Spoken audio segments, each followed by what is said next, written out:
Imagine the heartbreak of losing at home to a Kansas State team that lost the previous week to a Tulane team that fell to Southern Mississippi on Saturday. Then, imagine seeing that USC, led by your bitter ex-Lincoln Riley, was losing to Oregon State in the fourth quarter and feverishly searching for the remote. Scroll, scroll, scroll. Get to the sports channels in the 300s or 600s or 1800s, and yet, where is that traitor Riley? Hey, there's Brigham Young, Wyoming, no thanks, but where are the 7th-ranked Trojans and their transfer portal all-stars? This couldn't have been right. One more slight for a scorned Sooners fanbase that can't believe Riley would find it appealing to move his young family to Southern California to get out from under Bob Stoops' shadow and do his own thing for the first time. USC wide receiver Taj Washington is brought down by Oregon State defensive back Jaden Grant during the second half Saturday. Per Amanda Lohman, Associated Press. But no, this scenario was real, because a matchup featuring a top 10 team and 2 unbeaten squads was relegated to the Pac-12 network, which can hardly be seen in California, much less Oklahoma, due to the conference's inability to achieve the proper cable and satellite distribution deals during the past decade.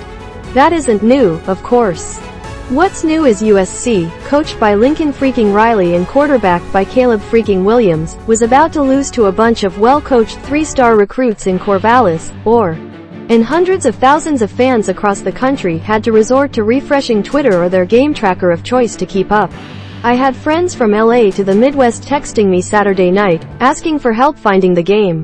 Bad news for them. Yes, I paid extra for the sports package with the Pac-12 network, but I don't recall my password. Now the game cast is broken, one friend said. Does Oregon State have a chance? It's kind of insane you can't get a USC game on TV in this day and age, another wrote. I'd really like to watch.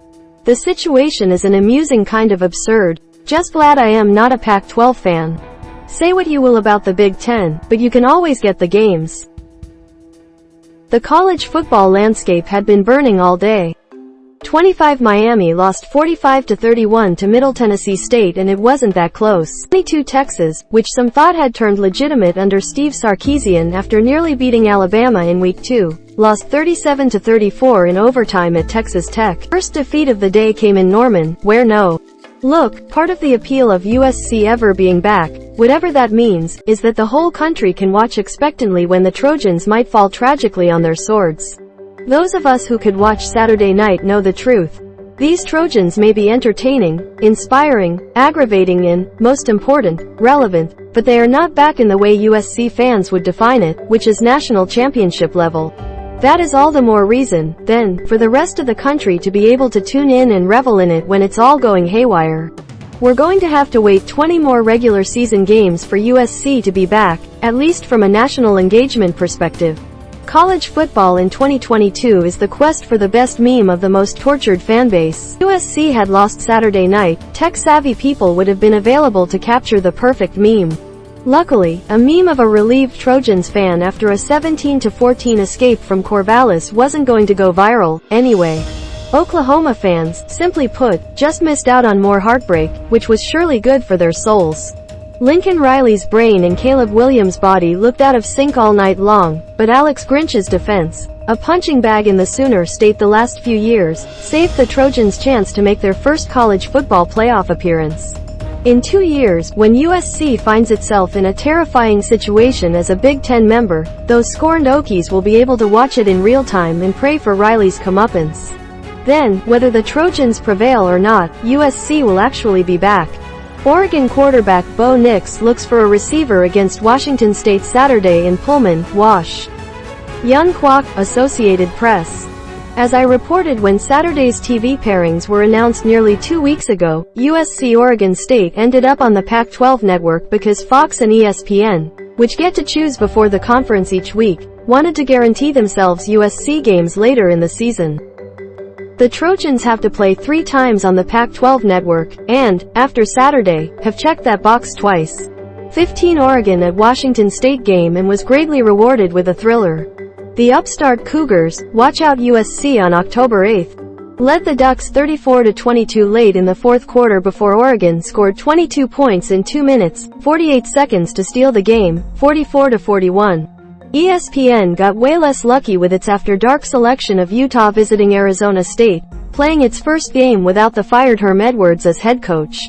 Entering Week 5, it feels like Utah, USC, Oregon and Washington are the favorites for Las Vegas Pac-12 championship game, which will be broadcast on Fox, not the league network, thankfully. UCLA, Oregon State and Washington State are all capable of crashing the party, though.